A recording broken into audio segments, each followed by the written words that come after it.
What's up diha mga ka-farmers no? Naakoy share na ko naman sa inyo no. Kay daghan man jud kay nangita og materialis nato mga ka-farm no. Sa ato ang mga farmers nga nangitag materialis no.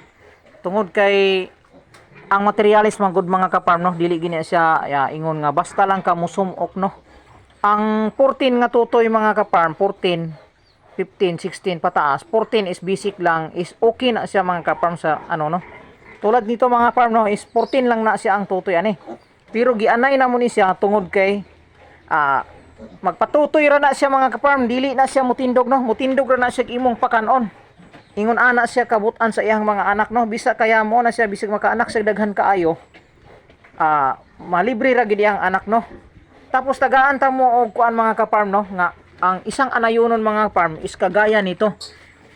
Kung mayroon kayong kaliwat sa inyong mga anay no, haride. Yan mga marmo, ito ibay. Kapag may kaliwat ang imong anay na ganito, ito ang mga gagandang mga breeding mga ka-farm no. Ito mga ka-farm oh. Buhi kayo ang ihang tutoy mga ka-farm, tapos sunsun kayo. Ito ay 16 ang ihang tutoy no. So lisod kayo pangitaon ng 16 mga ka-farm no, at saka 18. 16 yan mga ka-farm, kahit bilangin nyo yan no. 16. So kada anak na sa anayan na to no, naagi mo gawas nga 16. So mo na siya nakanindot sa breeding ani mga ka-farm, at saka butan kay ni siya no. Ining amo ang mga anay no, butan. Tingnan mo mga ka-farm yung training oh. Umaakyat sila sa hagdan no. Tingnan niyo oh. So ganon sila ka ano ka mga farm no, kakuan. So no, ang ato ang mga materials pambor no, natay mga pitri no, katong mga nag-order no. Magpabook ko ninyo no, June 30. Usa na ko magpa-booking sa inyo ano og materialis no. So sa anay no, ang mahatag nako is tulura gini ka materialis no. Tulura mga ka-farmers sa anay. So sa laki naman sa mga bor, daghan tag mapagpilian.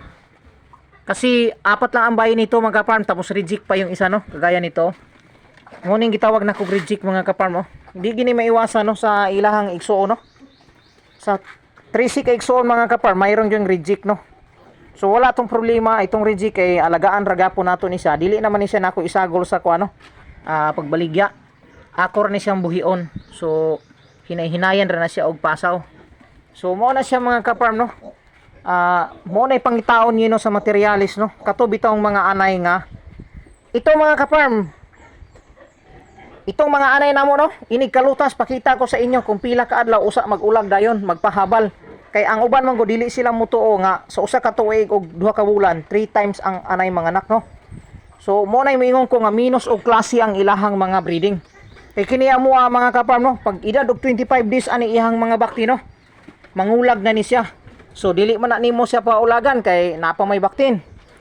Paglipas ana mga ka-farm, paglutas nimo 3 days lang.